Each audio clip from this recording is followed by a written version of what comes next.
the divine souls. In explaining Shri Krishna's Leelas as they're told in the 10th Canto of the Bhagwatam, I've been explaining about the time when Shri Krishna sent Uddhao ji to meet with the Gopis in Vraj. I told you that there are several classes of saints, depending what form of Shri Krishna they've attained and what relationship they have with him. Uddhao was a jnani. So his mind was ever absorbed in Nirakar Brahm.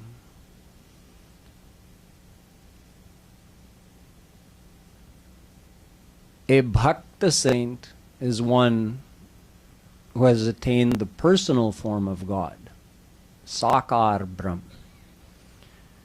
Bhakta saints are further divided into classifications according to which form of Sakar Brahm they have attained. Chiefly there are two types, almighty forms and divine love forms. Almighty forms include Shivji, of course Vishnu, Durga, all these almighty forms. And then the loving forms are Ram and Krishna.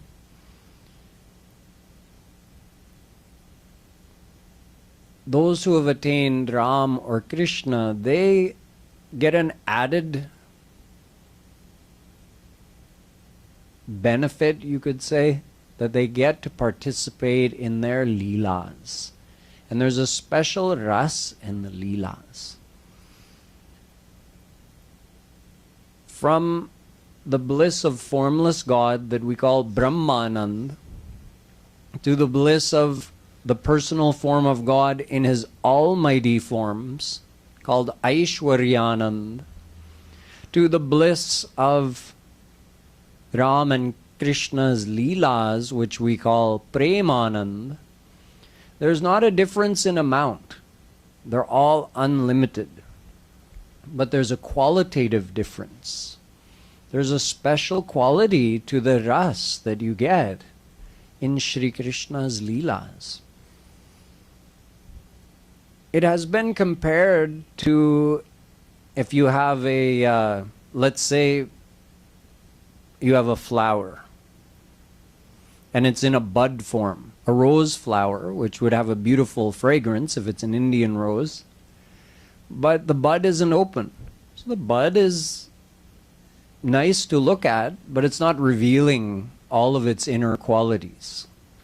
When it starts to open, it's a partial bloom. It's revealing some fragrance, some color, some beauty. But when it's a full bloom, the blossom is fully realized, you could say. Then it's revealing its complete fragrance and color and beauty. All of its qualities are fully revealed. This is like Nirakar Brahm, the bud form. Almighty God, the partial bloom. And Shri Krishna, the full bloom. They're one and the same. They're not three different things, but three different states of that one entity. The ras of Shri Krishna's Leelas, what is the special quality in them? To explain that, Jagadguru Shri Kripalu ji Maharaj gives an analogy in the world. He says, God's bliss is unlimited, whatever form of bliss you get. But think of it in terms of fragrance. The chandan tree, the sandalwood tree, the wood is so fragrant. Could you imagine if that tree actually produced a flower? What would be the fragrance of that flower? It doesn't have a flower, but if it did, that flower would be like Shri Krishna's Leelas, the ras you get from those Leelas. Similarly, sugar cane itself is very sweet.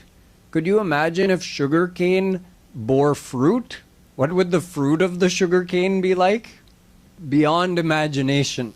That's like the ras of Radha Krishna's Leelas. So although there's no difference in the amount of bliss.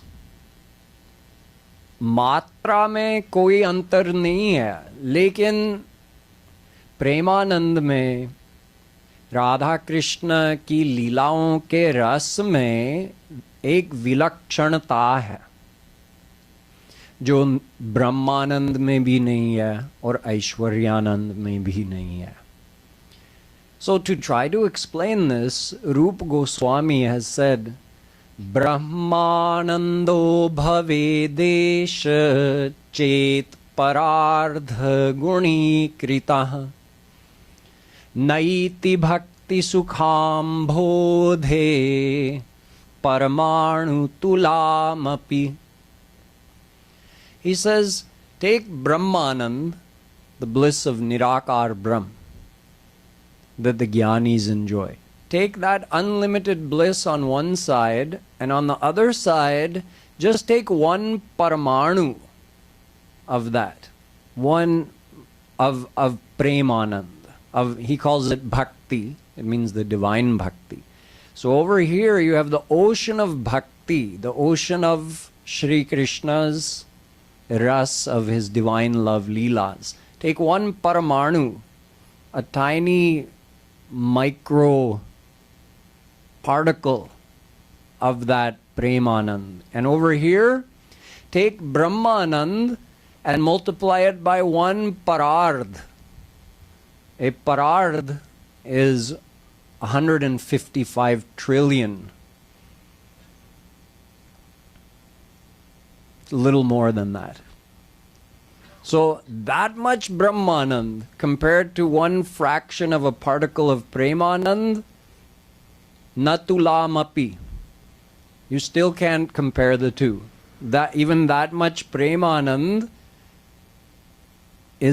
feels like far more than that unlimited ocean of Brahmanand. So although there's no quantitative difference, but still, to try to make us understand, he says it in this way.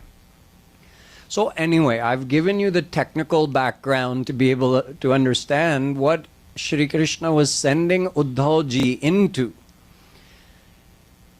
Shri Krishna, it is stated in the Bhagwatam, Yatha paramahansanam muninam amalatmanam bhakti yoga vidhanartham katham pashyemahi striyah.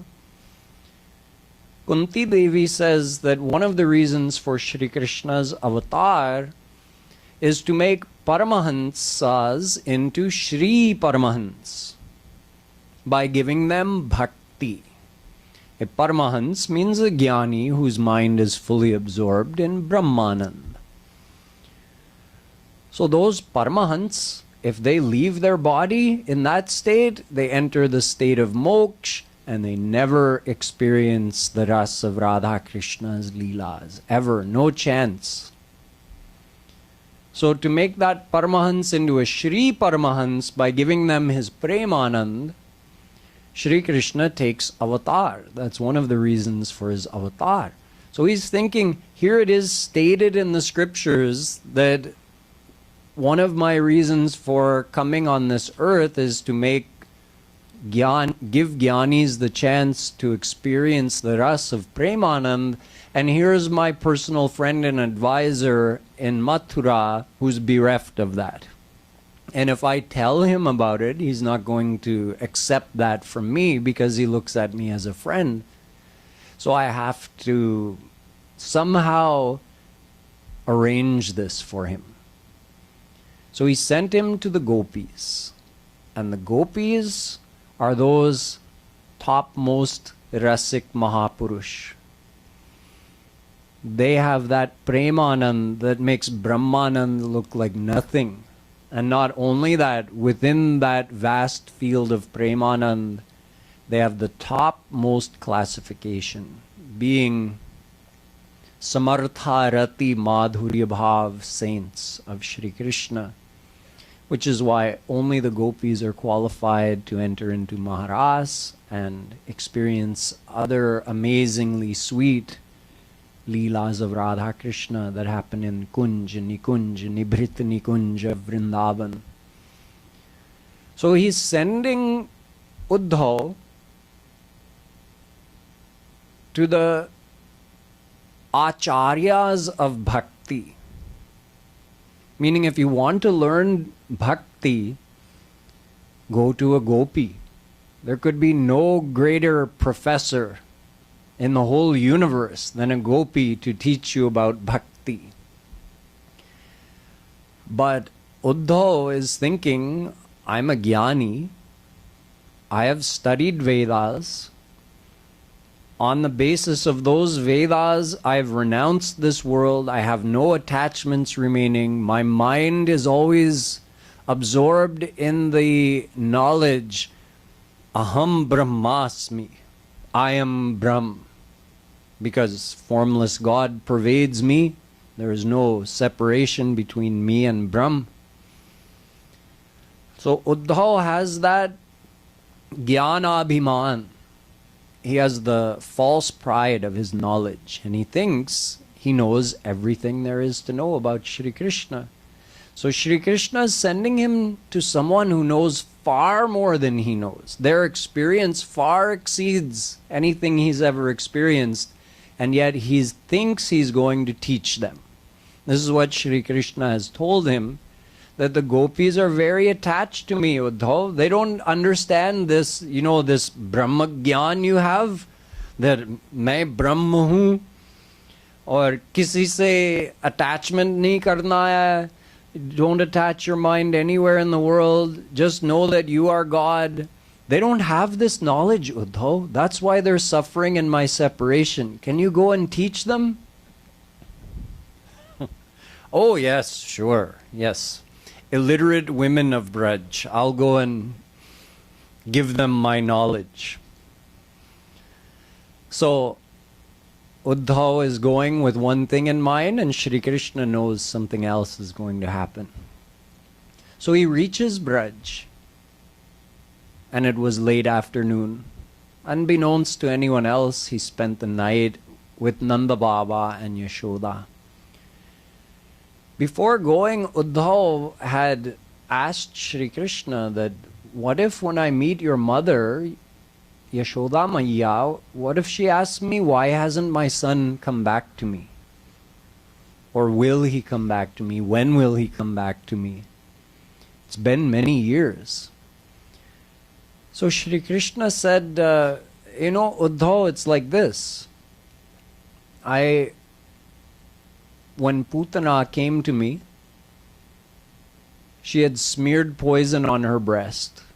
So she fed me poison milk with the intention of killing me. And I drank that milk, and as a reward for coming to me as a mother, I considered her my mother, I gave her my divine abode. I don't have any bigger thing than that. If someone says, okay, you gave her your divine abode, I want something better.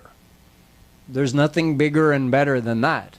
So when I gave my divine abode to Vish pilane wali Putana, when Maiya, Yashoda Maiya has fed me, made me drink nectar like milk, then what could I give to her?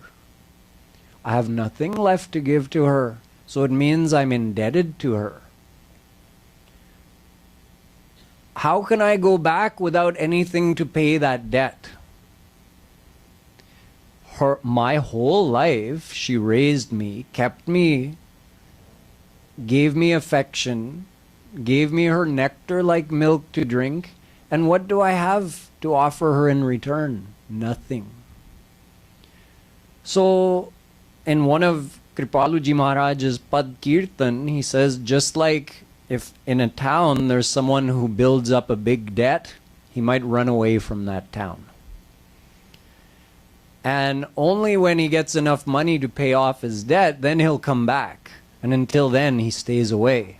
In the same way, Shri Krishna has gone out of Braj and is not coming back because of the weight of that debt. So he explained to Uddhao that this is what you tell Maiya, that when I have something to repay that debt, then I'll come back directly and see her.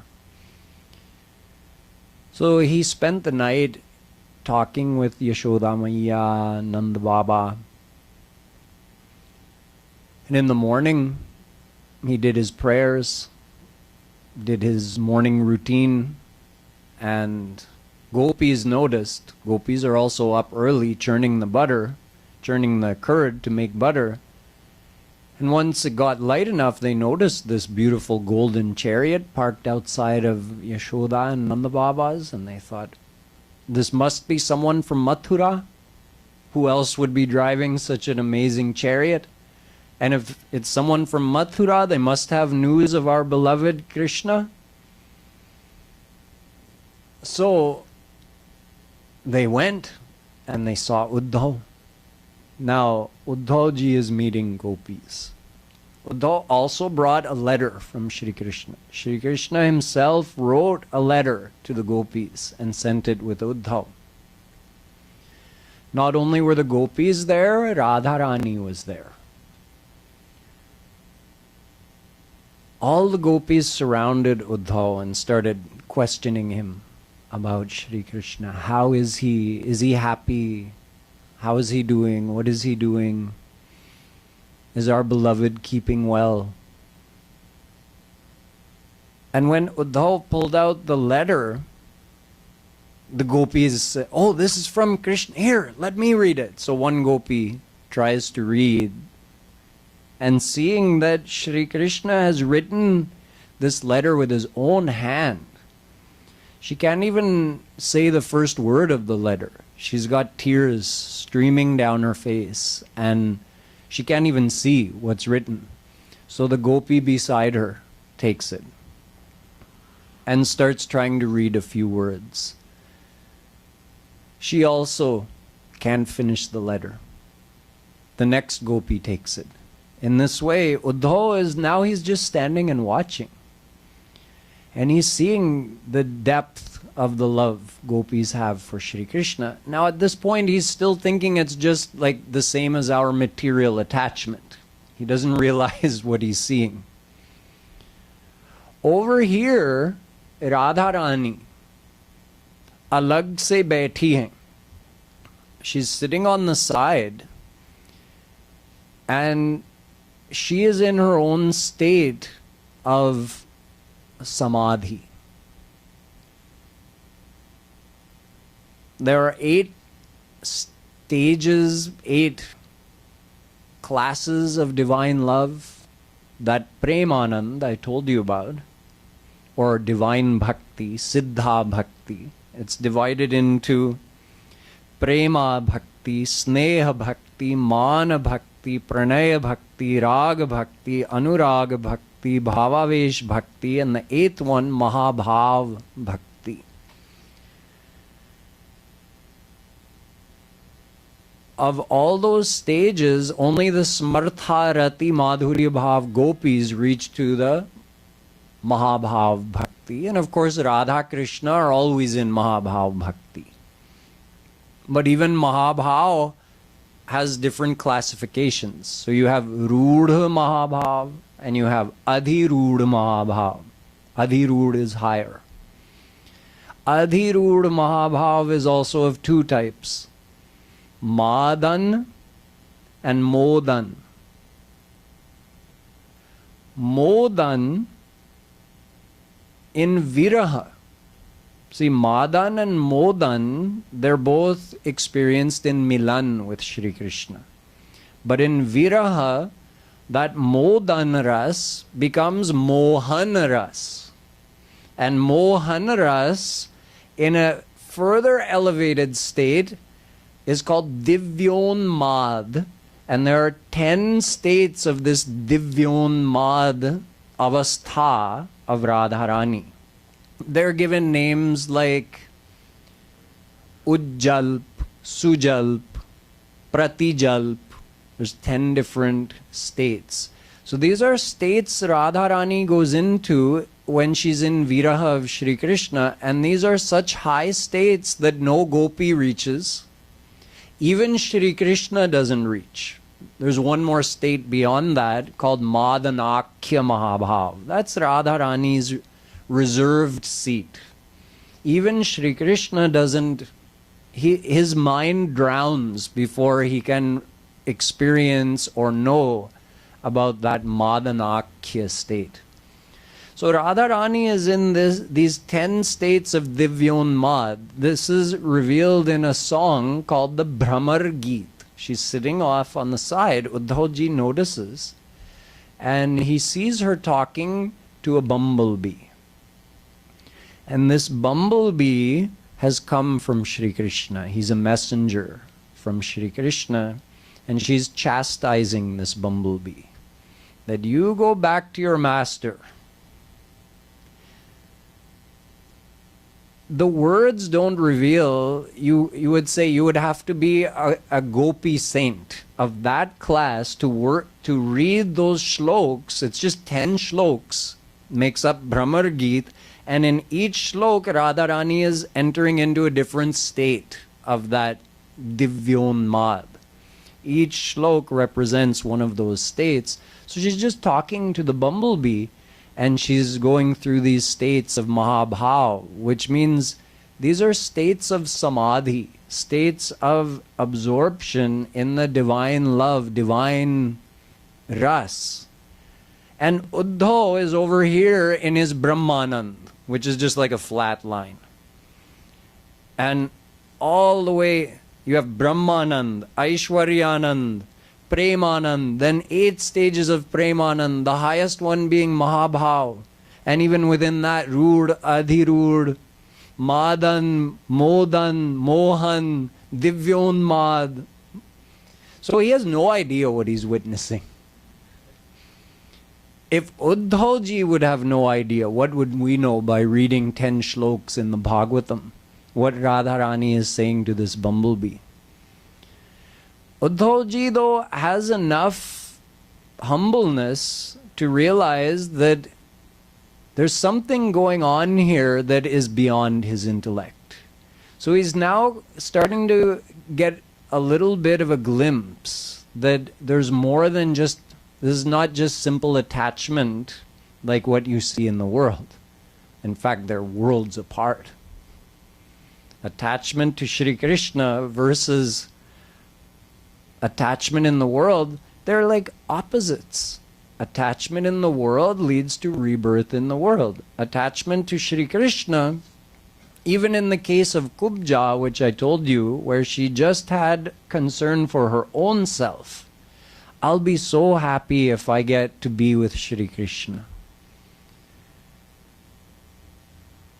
So Vedavyasji writes, Krishna Bhakta sakamopi varunya sevakat khalu nishkamadapi tatkamo yato mokshaya kalpate.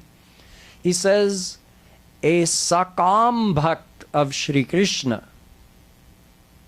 a devotee with a desire for their own personal happiness, not someone who asks the world of Shri Krishna. That's not a sakam bhakt. That's just a sakam. A sakam bhakt of Shri Krishna who desires him but for one's own happiness is better than a nishkam bhakt of any person or devta who's under Maya. Because even if you had perfectly selfless love, perfect nishkam prem for any Maya baddha jeev, you'll be reborn under Maya. You're only multiplying your worldly bondage. But if you have even sakam prem, sakam bhakti for Shri Krishna, you'll be released from Maya and you'll get unlimited divine bliss. You'll be amazed that even Shukdev Paramahans, who's a Janma Jat Jnani Paramahans, from the moment he was born, his mind was absorbed in brahmanand. He never had any attachment for this world. He says to Parikshit in the Bhagwatam about Kubja, Duraradhyam samaradhya Vishnum sarveshvareshwaram Yo vrinite manograhya masatvat kumanishyasau. He says that desire Kubja had for Shri Krishna, that is not within the field of sattva raj tam of this world. No, that's beyond this. That desire led to her attaining divine bliss and being free from Maya. Kubja reached farther than where those jnanis get, who just get moksha. So, Shukdev Paramahansa is praising Kubja. If he's praising Kubja, then we can imagine.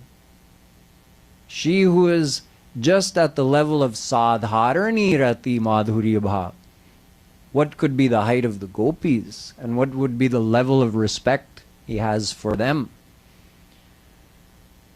Shri Krishna himself says, Mayyaveshitadhiyam kamah kamaya kalpate bharjita kvathita dhana prayo bijaya neshyate. He's talking about the effect of desiring him or having the mind attached to him. He says, if you desire me, what ends up happening is all of your worldly desires get cooked. Like if you have chana and you put that in the oven and bake it, then can it ever sprout again? No. In the same way, if you desire me wholeheartedly, all of your mayic desires get baked. They can never sprout again. Such a powerful effect of loving Shri Krishna. So the gopis are loving Shri Krishna. Not just in a devotional phase like we are, they're now in that divine state.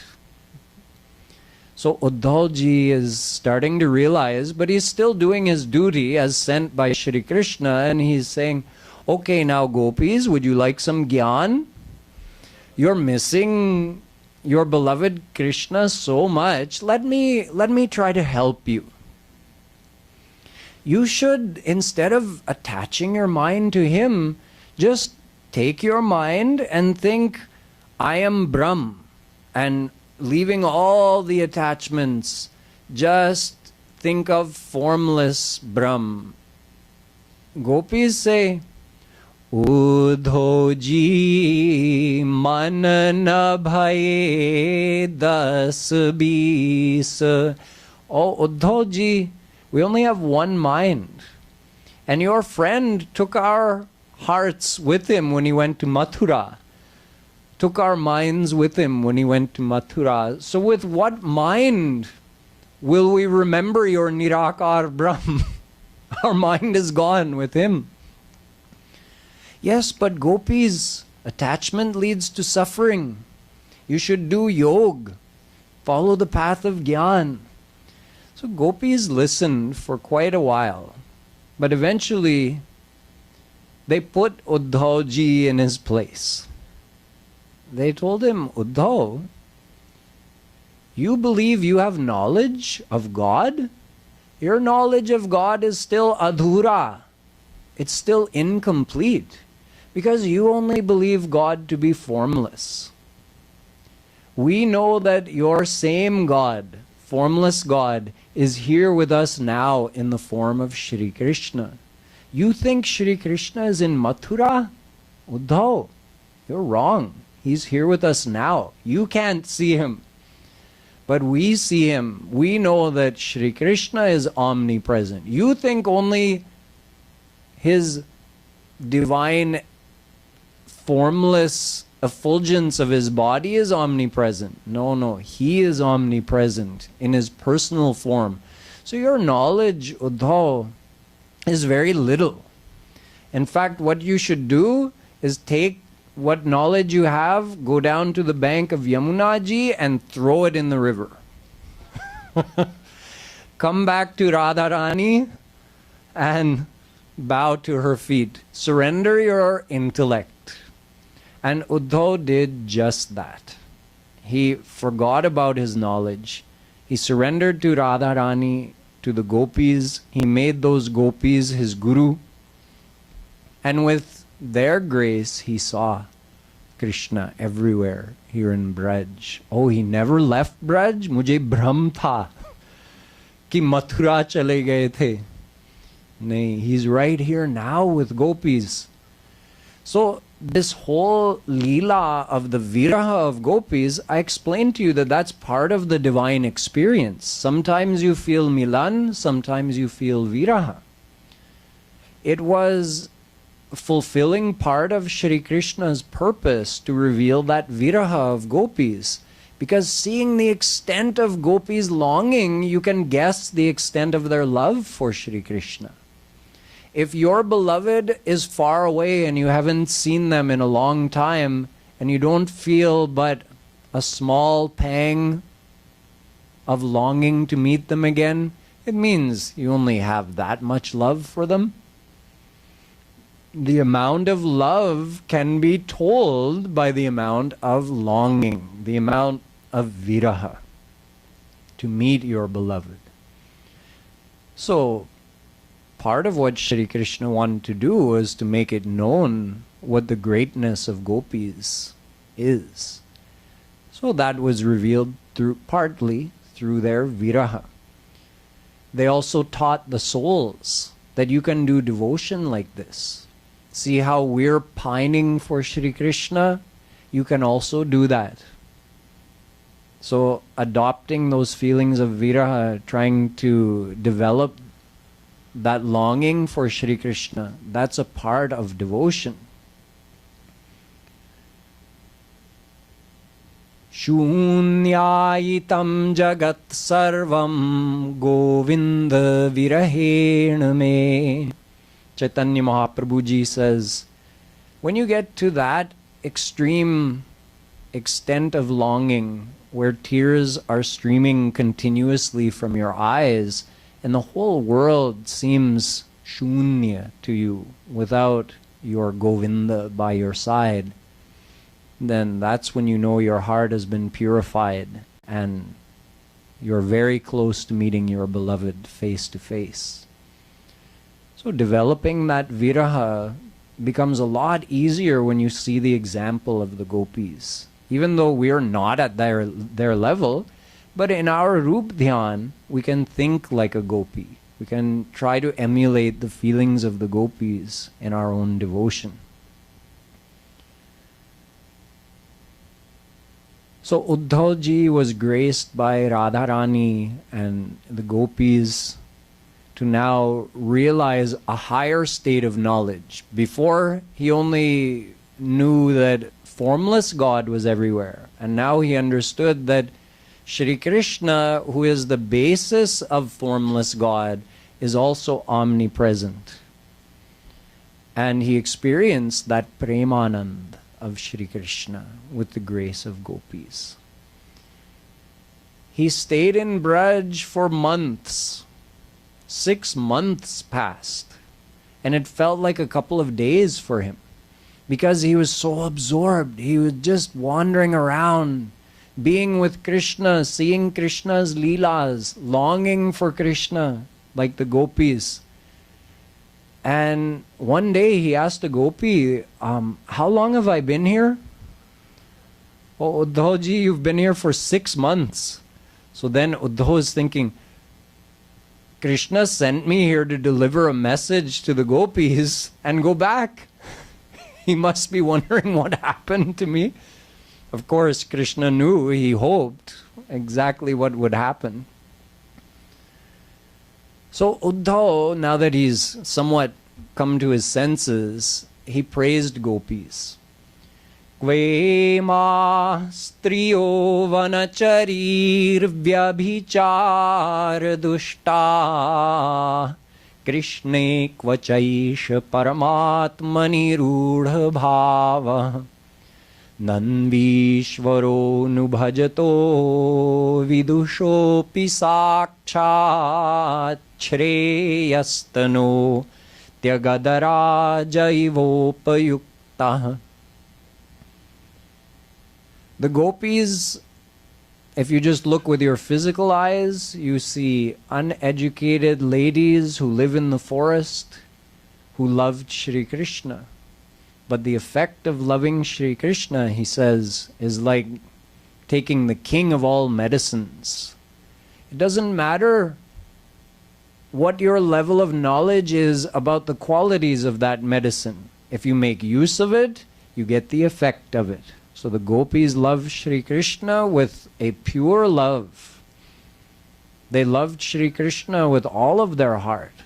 So they received the effect of Shri Krishna. Nayam Shriyonga Unitantarate Prasada Swaryoshitan Nalinagandharuchankutonya Rasotsavesya Bhujadanda Grihita Kantha Labdha Shishamya Udayad Vraja Sundarinam. Gopis attain to that state which is not even realized by Mahalakshmi. What to say of the maidens of Swarg? They got entrance to the Ras Leela and got to have Shri Krishna's arm around their neck. What to say of the greatness of the gopis? Asamaho charana renu jushamahansyam vrindavane kimapi gulmalatau shadhinam yadustyajan svajanamarya pathancha hitva bhejurmukunda padavim shrutibhirvimrigyam. Oh, if I could be born as a plant or a creeper or a vine or a bush in Vrindavan, so that I could get the foot dust of the gopis on my head, I would consider myself to be the most fortunate. Those gopis who ignored all the social customs and just loved Shri Krishna wholeheartedly, those gopis whose foot dust is to this day sought after by the Richas of the Vedas, but they can't reach that high. They can't qualify for the foot dust of the gopis. Oh, that I could be born as some kind of plant in Vrindavan, so I could receive the foot dust of the gopis. In this way, Uddhao was blessed by Shri Krishna to go to Vraj and meet the gopis. There have been hundreds and thousands of kirtans written by great Rasik saints over the last few thousand years describing the exact details of this encounter between Uddhavji and the gopis. Our own Kripalu Maharaj has written dozens of Uddhav Pad Kirtan in the Viraha Madhuri of Prem Ras Madira. So if you want to read more of the details, you can go in Prem Ras Madira, turn to the Viraha section, and just see all the pads that start with Uddho, Uddho, and then just read all the conversations between Uddhavji and the gopis. And through this Leela, we also learn about the greatness of premanand, the greatness of Shri Krishna's Leelas, and we also get inspiration to attain that for ourselves. Uddhav's wish was granted. When Shri Krishna was leaving this earth, he called Uddhavji and he gave him instructions. He taught him philosophy. Uddhav got to ask questions and Shri Krishna gave the answers. It's called the Uddhao Gita. It's the 11th canto of the Bhagwatam. All these Leelas are in the 10th canto. In the 11th canto, this whole conversation between Shri Krishna and Uddhav took place, where just before leaving the earth, when he was just going to leave, Dwarika had been destroyed, flooded. And Shri Krishna, before leaving the earth, or it was about to be destroyed, just before he left the earth, he called Uddhao and taught him. And after teaching him, he sent him to Badrika Ashram. Go and stay in that holy place. And he's still there today. But in another form, Uddhao ji stays in Braj as a plant living on the very bottom skirt of Govardhan Hill at Kusum Sarovar. Behind Kusum Sarovar, there's a forest and the beginning of Govardhan Hill. So he lives on that area. And one time, after Shri Krishna had left, all the queens of Dwarika, they were desiring to enter into Shri Krishna's divine abode and rejoin him. So Shandilya Muni told them that for that you'll have to listen to the Bhagwatam. You have to listen to Shri Krishna's Leelas. And the perfect person to tell you that is Uddhao. So they said, where is Uddhao? He said, he lives at Kusum Sarovar, in amongst all the bushes on the edge of Govardhan Hill. So go over there and do a Nam Sankirtan program.